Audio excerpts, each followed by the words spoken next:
Quero saudar os irmãos com a paz do Senhor. Aproveitando que os irmãos estão em pé, vamos fazer a leitura que está em 1 Samuel, capítulo de número 17, verso de número 42 a seguir. 1 Samuel, o capítulo de número 17, o verso de número 42 a seguir. Enquanto os irmãos procuram, eu quero agradecer a oportunidade ao nosso pastor Elias, pela confiança de nos dar a oportunidade de estar nesta casa ministrando. Também quero agradecer a todos os obreiros desta casa, a casa em geral, ao meu pastor que manda saudação aos irmãos, pastor Isaías Oliveira, que foi o canal de Deus para que nós pudéssemos estar aqui nessa noite. Eu quero agradecer, o sentimento é de gratidão ao Senhor por esta oportunidade. Os que encontraram, digam amém. Amém. E olhando o filisteu e vendo a Davi, o desprezou, porquanto era jovem, ruivo e de gentil aspecto. Disse, pois, o filisteu a Davi: sou eu algum cão para tu vires a mim com paus? E o filisteu amaldiçoou a Davi pelos seus deuses. Disse mais o filisteu a Davi: vem a mim e darei a tua carne às aves do céu e às bestas do campo.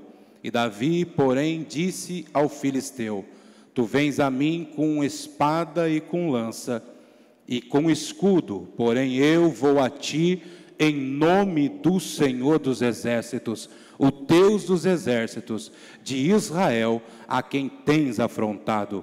Hoje mesmo o Senhor te entregará na minha mão, e ferir-te-ei, e te tirarei a cabeça, e os corpos do arraial dos filisteus darei hoje mesmo às aves do céu e às bestas da terra, e toda a terra saberá que há Deus em Israel. Tomai assento, adorando e bendizendo o nome do Senhor. Irmãos, eu confesso que eu estou nessa noite muito feliz. Deus me deu um presente de estar aqui com os irmãos. Nós estamos na regional de Catanduva, fazendo a obra do Senhor naquele lugar. Mas todas as vezes que eu coloco o pé nesta casa, eu me sinto em casa, porque aqui é minha casa. Nós somos Perus lá em Catanduva e nós somos Perus aqui em Perus. E como alegra o meu coração estar aqui com os irmãos nesta noite. Há 8 anos atrás eu estava na cidade de Jardim, no Mato Grosso do Sul. E eu liderava os jovens do campo daquela igreja, era outro ministério a qual eu estava. E eu organizando um congresso, certa feita eu lembrei do pastor Isaías, que eu ouvia ministrar na cidade de Catanduva, e eu fiz o convite a ele para que estivesse lá conosco. E o pastor Isaías esteve conosco na cidade de Jardim, e ele disse para mim, depois do culto, no momento que nós estávamos jantando, ele disse para mim assim: varão, o senhor precisa conhecer Perus. Perus é a casa. E desta forma ele falou para mim, e o meu coração ficou curioso para conhecer a igreja que tão bem foi falada pelo servo do Senhor. E há 8 anos atrás eu acompanhava os cultos de Perus pelo site. Eu via as mensagens que eram gravadas e que ficavam no site, e eu via, enquanto eu trabalhava na igreja, na secretaria da igreja, eu ficava assistindo as mensagens que eram pregadas em cima desse altar. 8 anos se passaram e eu estou hoje em cima desse altar, ministrando a palavra do Senhor. Sabe o que eu quero te dizer, irmão? Deus realiza sonho. Vou repetir, Deus realiza sonho. Eu não sei qual é a meta que você tem na sua vida, mas se Deus for o centro da tua vida, a Bíblia diz em Salmos 46, no verso 5, que Deus está no meio dela, ela não será abalada. Eu quero te dizer, se Deus for o centro, o meio da tua vida, todos os seus sonhos, todos os seus projetos, tudo aquilo que você almeja, mesmo que o inimigo se levante, mesmo que a tempestade se levante, mesmo que o vento seja contrário, não será abalada, e os sonhos de Deus irão se realizar em tua vida. Quem tem glória, dá glória, irmão, nessa noite. Ouvimos um testemunho maravilhoso aqui que Deus faz. E Deus faz, irmão. Muitas das vezes nós olhamos para o nosso problema e nós agigantamos o nosso problema e diminuímos o poder do nosso Deus. Em vez de nós mostrarmos ao nosso problema o tamanho do nosso Deus, nós diminuímos o poder de Deus e aumentamos o potencial do nosso problema. Parece que no texto que nós lemos, é uma história muito conhecida. Foi louvado ao Senhor através das crianças. Toda criança sabe essa história de Davi e de Golias. Mas esse texto, todas as vezes que eu leio ele, eu consigo extrair coisas desse texto que fazem com que a minha fé venha a ser acrescentada a cada dia mais e mais. E nessa noite eu tenho certeza que Deus tem uma palavra para o seu coração. Nós sabemos que Saul reinava em Israel nesta época.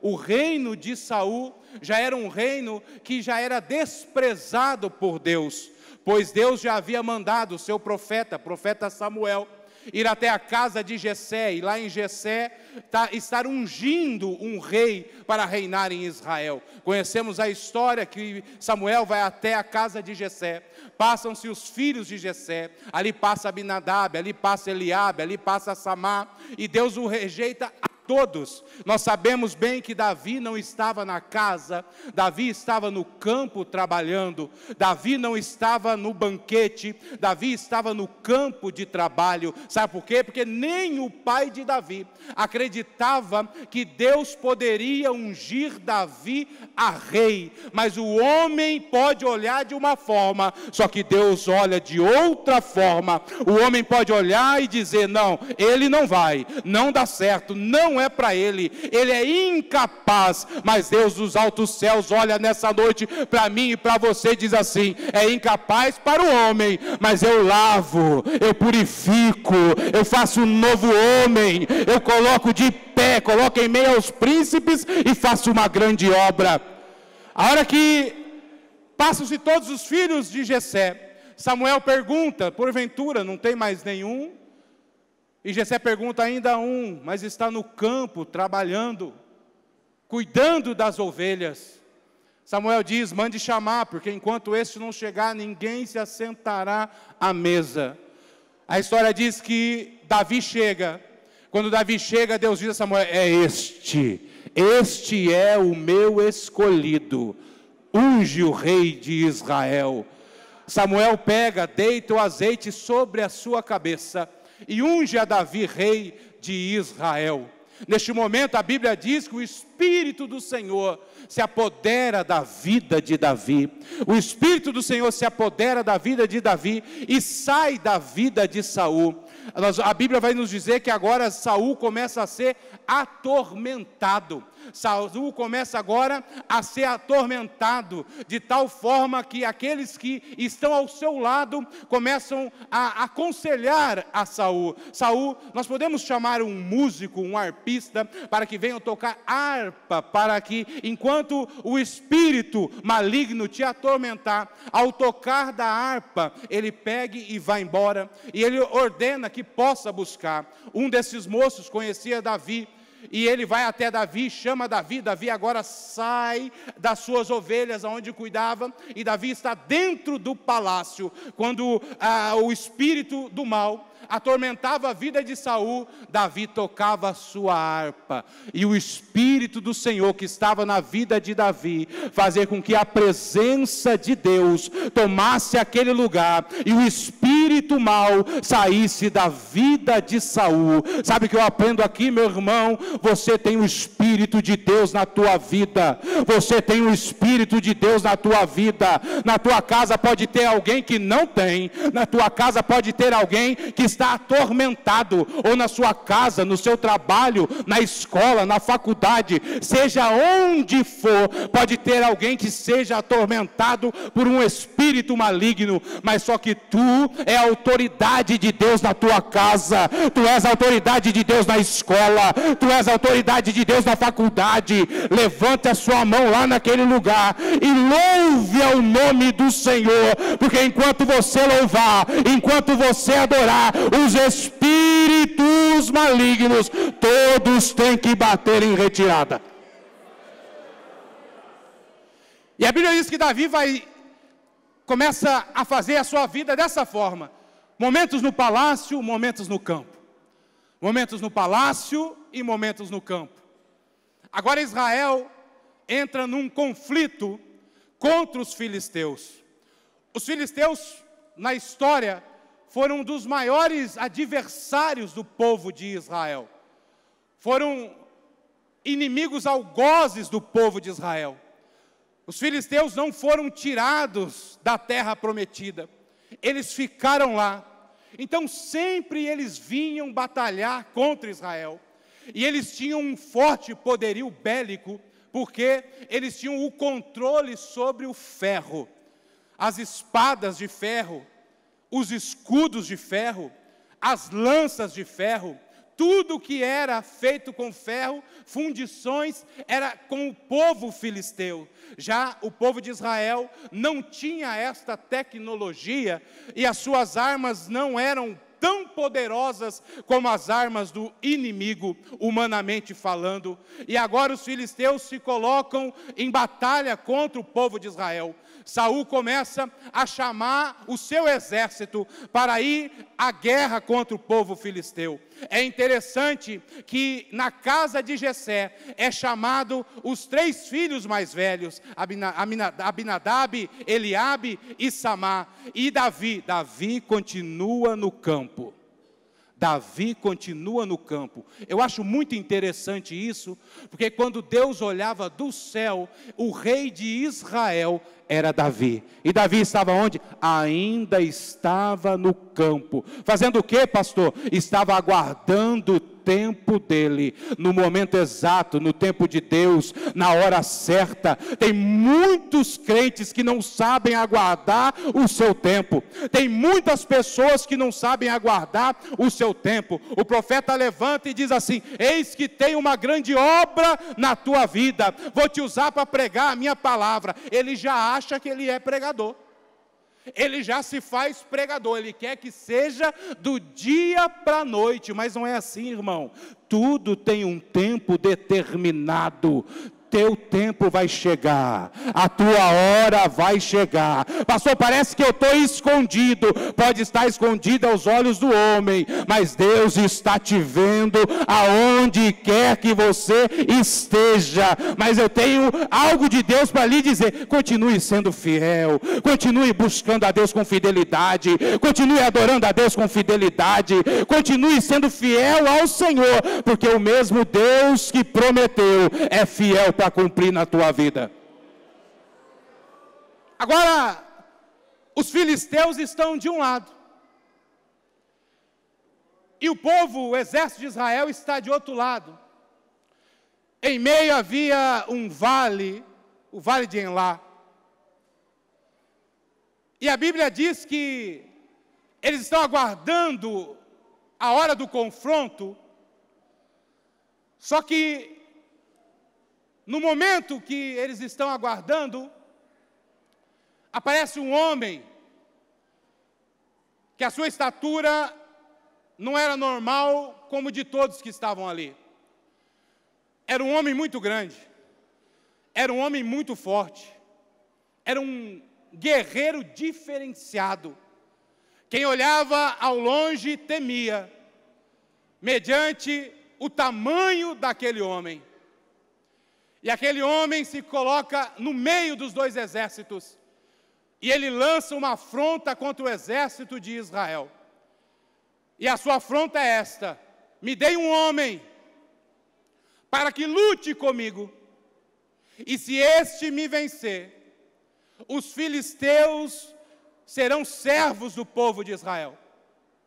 Mas se eu vencer este homem, se eu ganhar deste homem, o povo de Israel será escravo do povo filisteu. E quando ele lança essa afronta contra Israel, a Bíblia diz assim: e Saul e o povo se espantaram e temeram. Vou repetir: e Saul e o seu povo se espantaram e temeram. A Bíblia vai dizer que isso aconteceu durante 40 dias. 2 vezes ao dia, Golias lançava este desafio. Golias aparecia na parte da manhã e dizia as mesmas palavras. Golias aparecia no entardecer e diziam as mesmas palavras. E o povo de Deus temia o inimigo. E o povo de Deus se espantava com a voz do inimigo. Golias estava vencendo aquela batalha no grito. Vou repetir: Golias estava vencendo aquela batalha no grito. Ninguém tinha coragem de lutar com aquele homem por causa do grito daquele homem e da autoconfiança que aquele homem tinha. Muitas das vezes, meus irmãos, nós nos acovardamos e perdemos batalha somente no grito. A Bíblia vai nos dizer que o inimigo está em nosso derredor, bramando como um leão. Preste atenção, a Bíblia não diz que ele é leão, diz que ele brama como um leão. E no grito do inimigo, você fica temeroso, achando que acabou, achando que não tem jeito, achando que pode fazer o que fazer, que dessa vez você está derrotado. Mas eu quero te dizer que ele brama como leão porque não é leão, e tem que ficar ao derredor, bramando como leão, porque ao seu redor está o único leão, que é o leão da tribo de Judá, e ele é digno de honra, e ele é digno de glória, e ele é digno de louvor, e ele é digno de aleluia.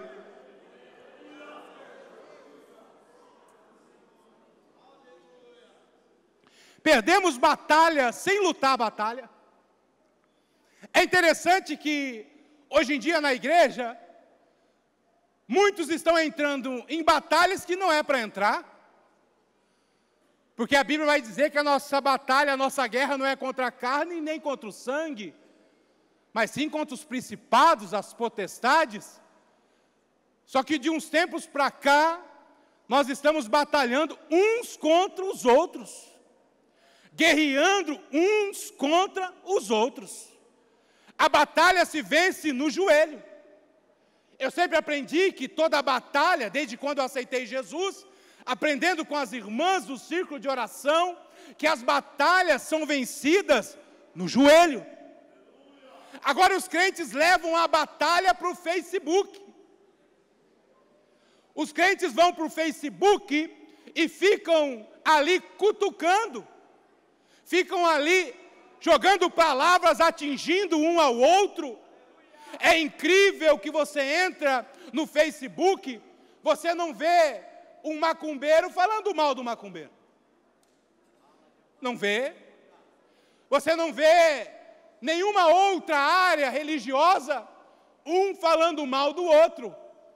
Mas quando se trata de cristão, congrega junto, toma ceia junto, convive junto, mas não tem comunhão um com o outro. A batalha está travada no mundo espiritual, e você está triste porque a irmã não te cumprimentou com um sorriso com a paz do Senhor.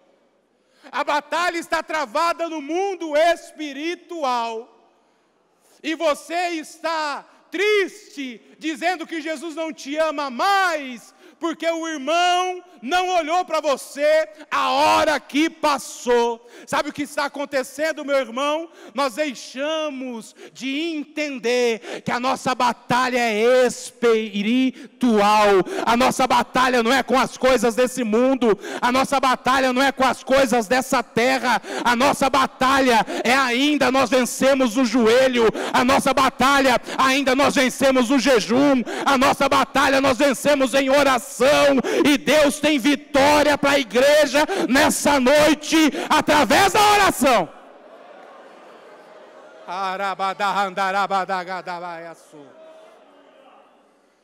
40 dias perdendo a batalha no grito.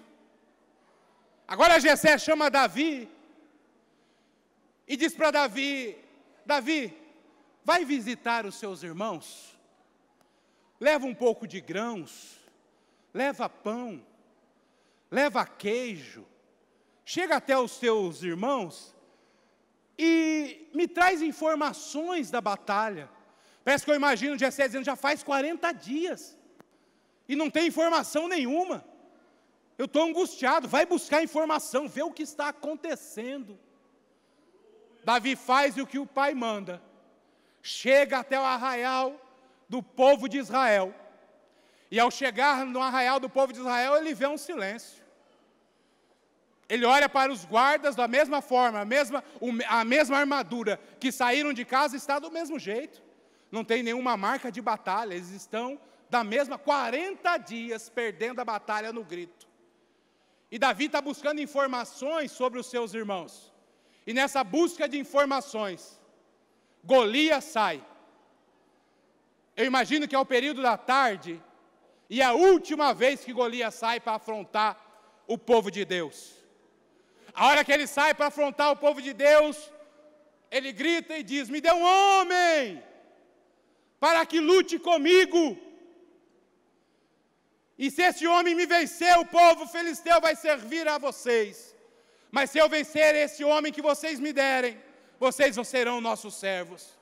Davi sim fica indignado. Davi fica indignado e começa a perguntar: quem que é esse incircunciso filisteu para afrontar o exército do Deus vivo? Quem que é esse incircunciso filisteu para levantar a voz assim contra o exército do Deus vivo? Enquanto Davi diz isso, Eliabe, vendo a Davi dizer, ele fica irado, o texto diz. Ele fica nervoso. A inveja e os ciúmes brotam no coração do próprio irmão de Davi. E ele faz uma indagação a Davi, dizendo: Davi, o que tu vieste fazer aqui? Eu bem sei a maldade do teu coração. Ó, quem tem maldade dizendo que o outro que tinha. Quem tem maldade no coração apontando o outro, dizendo que o outro que tinha. E não é sempre assim? Não é sempre assim? Sempre o que aponta é que está com a maldade, com o ódio no coração. Apontando o seu irmão. Davi, o que tu vieste fazer aqui? Eu bem sei que tu tem maldade no coração e vieste aqui só para ver a batalha. Davi não respondeu isso. Mas sabe o que Davi poderia responder ao seu irmão? Eu estou aqui porque o pai mandou. Por que está aqui? Porque o pai mandou. Se o pai mandou, meu irmão, pode se levantar contra ti. Se o pai mandou, pode se levantar a todos contra ti, a tua casa, a tua família. Pode ser quem for. Mas se o pai mandou, continua no caminho que o pai mandou. Continua fazendo o que o pai mandou. Continua trabalhando da forma que o pai mandou. Eu vou correr. Davi agora se aproxima e diz aos homens que estavam falando: ó, Saul está dizendo aí que o homem que ganhar essa batalha vai ter alguns benefícios. Vai casar com a filha dele, será isento de pagar impostos, entre outras coisas. E Davi diz: eu vou guerrear contra esse gigante. Eu vou lutar contra esse incircunciso. As pessoas pegam ele, levam Davi até a presença do rei, de Saul. E Davi diz uma palavra assim: não desfaleça o teu coração por causa desse incircunciso filisteu. Eu irei e pelejarei com ele. A igreja precisa de crentes com coragem. A igreja precisa de obreiros com coragem. A igreja precisa de mulheres do círculo de oração com coragem. Mulheres que se colocam na brecha, obreiros que se colocam na brecha, homens que se colocam na posição e dizem assim: se for preciso guerrear, eu vou guerrear, mas que o nome do Senhor será exaltado, será exaltado. Saul olha para o moço, porque Saul conhecia Davi músico, não conhecia Davi guerreiro. Saul conhecia quem tocava a harpa, mas não conhecia um homem de guerra. Só que quem impede o moço que toca a harpa ser um guerreiro na presença do Senhor? Quem impede uma criança dessa que louvou ser um guerreiro na presença do Senhor?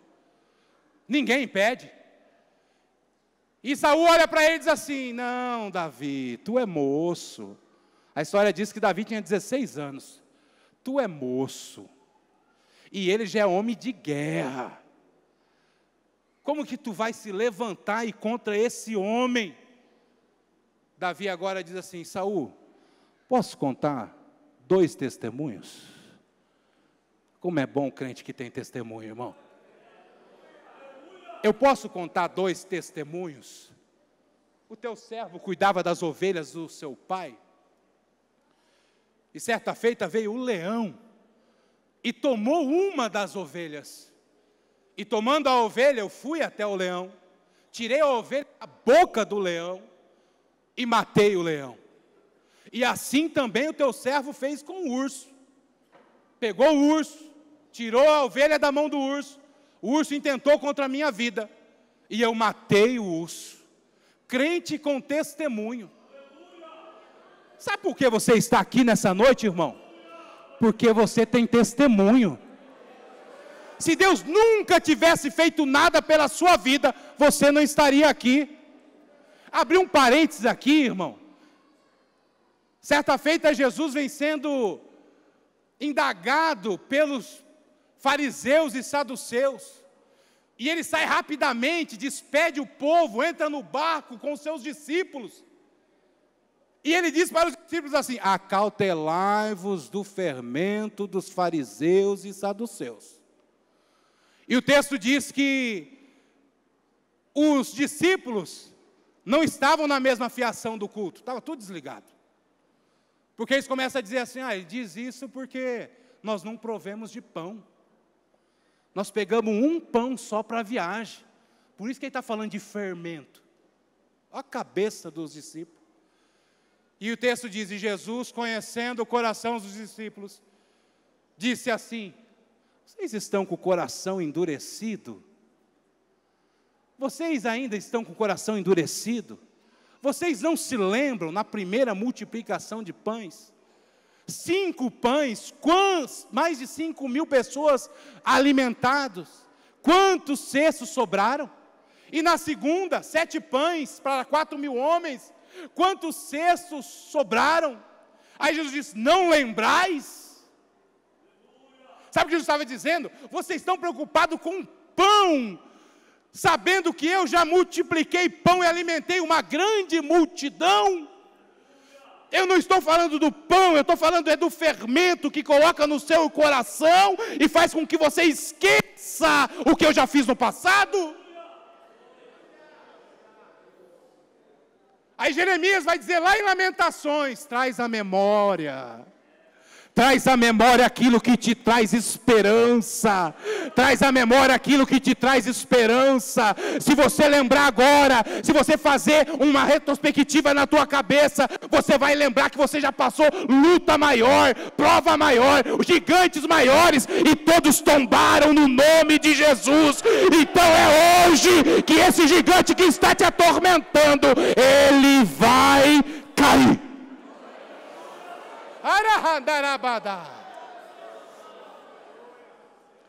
Aí Saul falou: então você tem testemunho, vai, coloca a armadura de Saul em Davi. Eu acho interessante isso, que ele vestiu essa armadura 40 dias e não teve coragem de guerrear com Golias. Agora o que se dispôs tem que usar a roupa dele.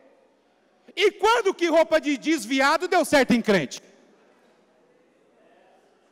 Quando que roupa de desviado deu certo em crente? Parece que eu vejo Davi pensando, não, para matar o leão eu não precisei usar isso aqui não.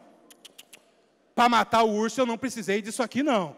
Não dá nem para mim andar. Sabe por que não dá para andar? Crente não se acostuma com roupa de desviado. Crente não se acostuma com roupa de desviado. Por que você quer mudar a tua forma de agir? Por que você quer mudar a sua forma de ser? Por que você quer mudar a sua forma de falar? Por que você quer mudar? Deus te deu vitória no passado, você era de outro jeito. E agora você mudou, por quê? Não tem vitória. Eu não vou com essa roupa, porque com essa roupa eu não consigo nem andar. Davi tira a roupa, sai dali, pega ali o cajado, vai até o ribeiro, e no ribeiro escolhe 5 pedras. Eu estou finalizando. No ribeiro, Davi escolhe 5 pedras. Eu já ouvi muito pregador, e tem uns que tem uma cabeça que é incrível. Eu vi um dia um dizer, ele pegou 5 pedras, porque cada pedra representa uma letra do nome de Jesus. Achei interessante. Outros vão dizer que ele pegou 5 pedras, porque Golias tinha mais 4 irmãos. É interessante, pode ser. Mas eu, como sou simples, eu prefiro acreditar que Davi pegou 5 pedras, pensando assim, se eu errar a primeira, a segunda eu não erro. Se eu errar a segunda, a terceira eu não erro. Porventura, se eu errar a terceira, eu ainda tenho a quarta. Mas se eu errar a quarta, eu tenho a quinta. E a quinta eu não vou errar. Sabe o que eu quero dizer para você? Não desiste na primeira, não desiste na segunda, não desiste na terceira, não desiste na quarta, não desiste na quinta. É Deus dizendo para você, fez uma campanha só de oração e quer ter vitória? Se Deus não deu, faz mais uma. Fez só uma campanha com jejum que é vitória? Faz mais uma que Deus vai dar vitória. Aí Davi vai.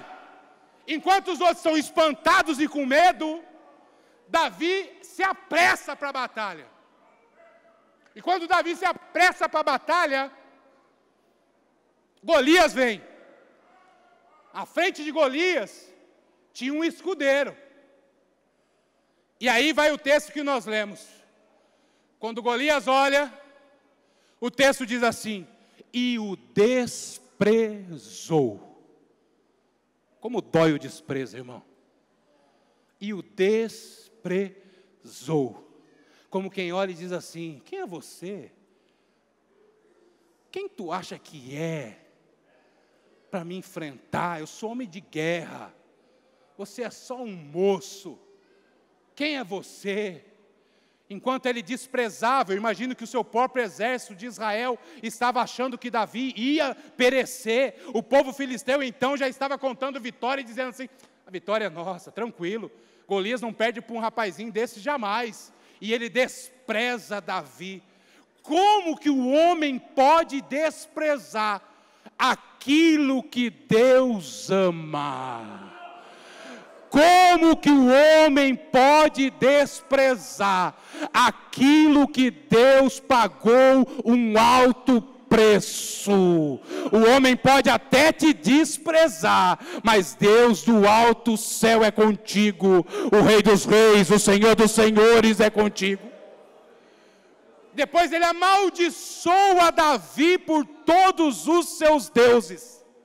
Olha que interessante. Amaldiçoou Davi por todos os seus deuses. Aí a Bíblia vai dizer assim, que contra Israel não vale encantamento. Contra Israel não cabe maldição. Contra o povo de Deus não cabe macumbaria. Pode bater tambor, pode matar sapo, pode matar galinha preta, pode fazer o que for, mas contra o povo de Deus não cabe maldição.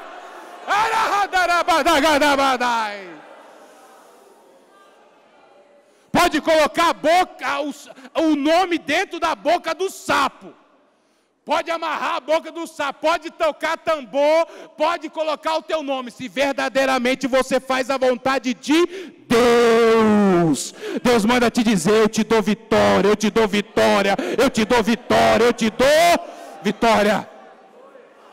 Agora Davi pega uma pedra, coloca na funda e apressa contra o gigante.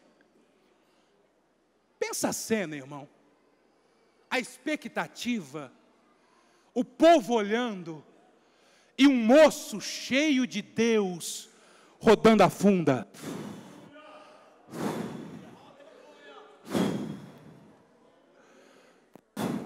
Ele solta a pedra. Eu não sei a distância, mas eu sei que a pedra sai de Davi com o endereço certo. E o endereço era a testa daquele gigante. A Bíblia vai dizer que a pedra encrava na testa do gigante. E o gigante cai. Vou repetir. A pedra encrava na testa do gigante. E o gigante cai. Mas sabe o que eu acho lindo nesse texto? É que o gigante que toma uma pedrada na testa, humanamente falando, ele tem que cair de costa, porque a pedra veio da frente. Se a pedra veio da frente, ele tem que cair de costa. Só que o texto vai dizer que o gigante caiu de fronte em terra. Ele caiu com a cara no chão, com a cara em terra. Me permita, irmão, me permita imaginar. Era 40 dias provocando o povo de Deus. Eu imagino enquanto Deus girava a funda e lançava a pedra, o anjo do Senhor estava atrás do gigante. Falou: a hora que a pedra bater na tua testa, eu vou te dar um tapa na tua nuca, e eu vou te jogar no chão, para te mostrar que com o meu povo tu não mexe, que com o meu povo tu não mexe. Quem derrubou o gigante? Deus. O que você tem que aprender? Que você precisa entrar na batalha para Deus agir a teu favor. Que você precisa parar de mimimi, de alto flagelo, achar que não é ninguém, achar que nunca vai chegar em lugar nenhum e perdendo a batalha no grito do inimigo. Deus te trouxe aqui nessa noite para te dizer: eu tenho uma promessa na tua vida e essa promessa eu irei cumprir.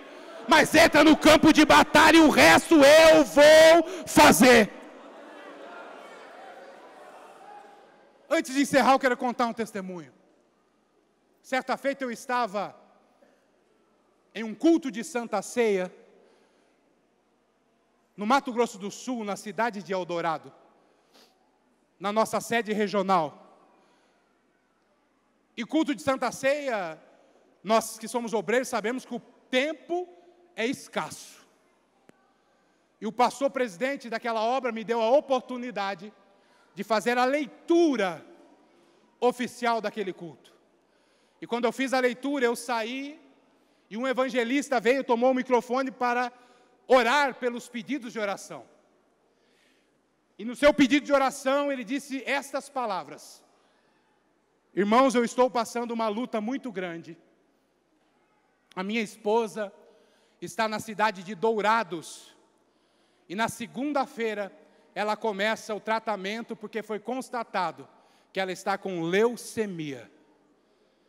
E a luta é gigante na minha casa, porque eu tenho 3 filhas novas e faz mais de 20 dias que a minha esposa está longe de casa. E ele orou com a igreja. Enquanto ele orava, Deus falou ao meu coração: diga à minha igreja, orar com as mãos levantadas, e diga essas palavras: a nossa mão não pode adentrar aquele hospital, mas enquanto nós orarmos, a mão do Senhor entra dentro do hospital, toca no sangue dela e cura ela da leucemia. Eu tinha 6 meses de presbitério. Eu falei: não vou fazer isso não. Primeiro, eu já tive a oportunidade, não vou ter outra. E se eu pedir para o pastor presidente me dar a oportunidade para mim falar isso, e ele me dá, de repente eu falo, é coisa minha, emocionalismo, compaixão pelo companheiro, não acontece nada, como é que fica? E o culto foi rolando, e eu fui pedindo provas a Deus. Eu falava, Senhor, se tu falou comigo, me dá mais uma oportunidade. Me dá para mim falar. E eu sabia que era difícil, porque o púlpito, os obreiros, cada um tem a sua oportunidade. Louvores, pregação, santa ceia, outro louvor, aviso final. No aviso final eu falei, Deus, se o Senhor falou comigo, a oração para encerrar o culto vai ser eu que vou orar. Mas se não for eu, o Senhor não falou comigo. Era emocionalismo. O pastor levantou e disse assim, evangelista fulano, vem fazer esta oração. Ele foi fazer a oração para encerrar o culto. No que ele estava orando, encerrando, eu falei, Deus, o Senhor não falou comigo. Nisso o pastor presidente toma o microfone, a igreja já estava com as mãos assim, para a bênção apostólica. O presidente toma o microfone e diz assim, irmãos, antes da bênção apostólica, Deus me toca, vamos fazer mais uma oração? Presbítero Adriano. Irmãos, a hora que falou isso, eu senti Deus da cabeça aos pés, como eu estou sentindo agora. Eu me enchi de Deus naquele momento. Eu tomei o microfone e eu disse da forma que Deus falou. Eu disse, nós vamos orar neste momento, todos com as mãos levantadas. Eu não sei a direção do hospital, eu não sei a direção da cidade, mas as nossas mãos não chegam lá, mas as mãos do Senhor vão até lá, toca no sangue dela e cura ela dessa enfermidade. Fizemos a oração, passaram-se 3 meses, eu estava numa congregação a qual eu dirigia, estava cantando os hinos da harpa na congregação. Eu vejo aquele varão, aquele evangelista parando o carro, entrando, e a sua esposa junto. Ela senta no primeiro banco, o esposo dela vem para o púlpito e diz assim, pastor Adriano, a minha esposa pode dar um testemunho? Eu falei, pode.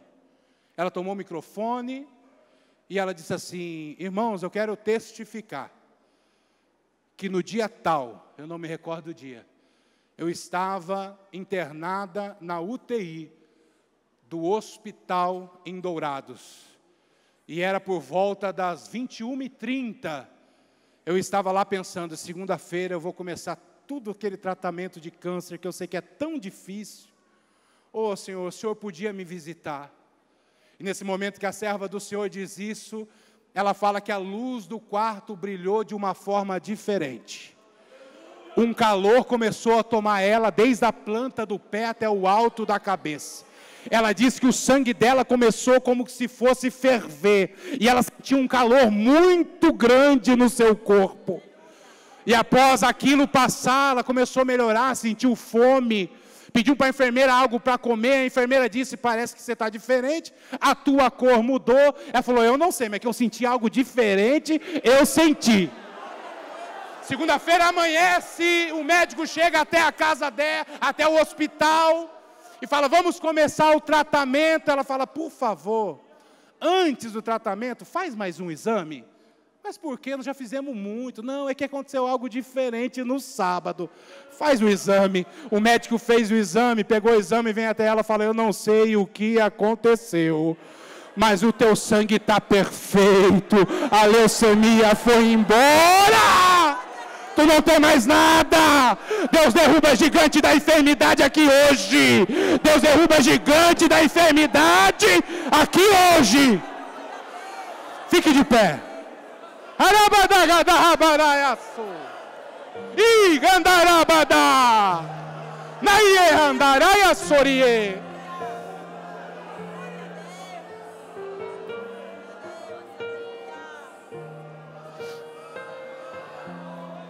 Glória!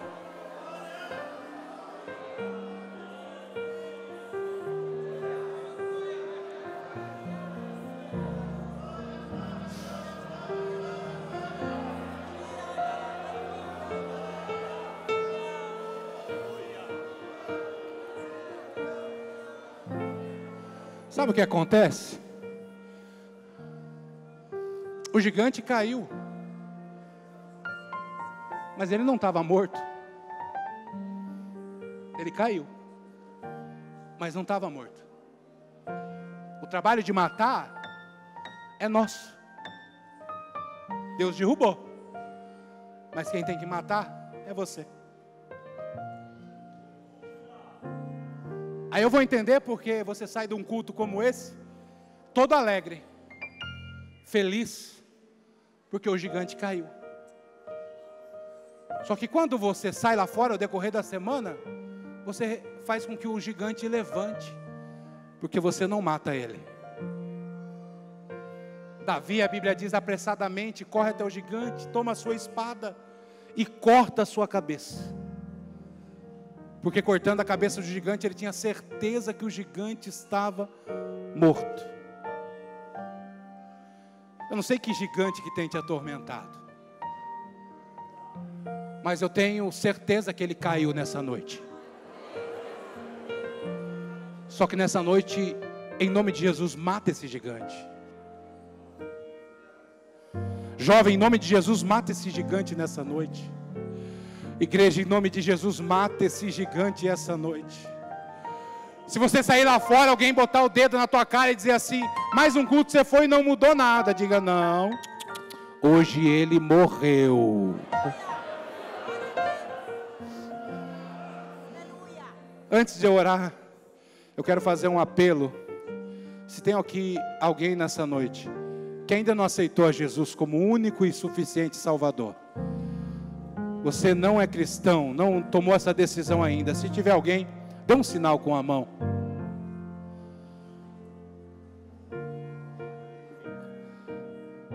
Os irmãos que querem reconciliar com o Senhor nessa noite, venham até aqui na frente, nós vamos orar por vocês. A igreja glorifica, 2 vidas vêm vindo aos pés do altar. É mais um gigante que caiu nessa noite, aleluia. Enquanto ele vem, eu vou orar por você. O mesmo Deus que me disse aquele dia que curaria a enfermidade daquela mulher, é o mesmo Deus que diz para mim nesse momento, eu vou curar câncer hoje. Eu vou desentupir veias hoje. É o mesmo Deus que diz, o gigante do desemprego, eu vou derrubar ele hoje, e a porta será aberta. Erga suas mãos ao céu. Só que nessa oração não escute somente eu orar, ore também. Clame por sua casa, clame por sua família. Ore para que esse gigante caia e você mate ele nessa noite. Comece a orar, comece a orar. Comece a orar, comece a orar nesse momento. Deus, em nome de Jesus, nós oramos por essa vida, Pai, que está aos teus pés nessa noite, reconciliando, aceitando a Ti como único e suficiente Salvador. Meu Pai, escreve o nome dele no livro da vida, Senhor, e que todos, Senhor, os seus gigantes venham cair por terra. Tu podes renovar ele agora, Senhor, porque Tu és Deus na vida dele. Pai, em nome de Jesus, abençoa toda a igreja agora orando, Senhor, clamando, Pai, como se nós estivéssemos com a pedra nas mãos para lançar nesse gigante que até hoje atormentou as nossas vidas, que até hoje se levantou contra a nossa casa, mas nós cremos que nessa noite ele irá morrer, ele irá cair, e nós vamos sair daqui cantando o hino da vitória. Olha para essa enferma, olha para esse enfermo, meu Deus, trabalha, cura as enfermidades, cura as feridas, sara os teus filhos, doenças na alma, doenças na psique, meu Deus, em nome de Jesus, Senhor, age, Senhor, em nome de Jesus, em nome de Jesus. Olha o que Deus está fazendo, olha, é grande o que Deus está fazendo, o gigante está caindo. Aleluia.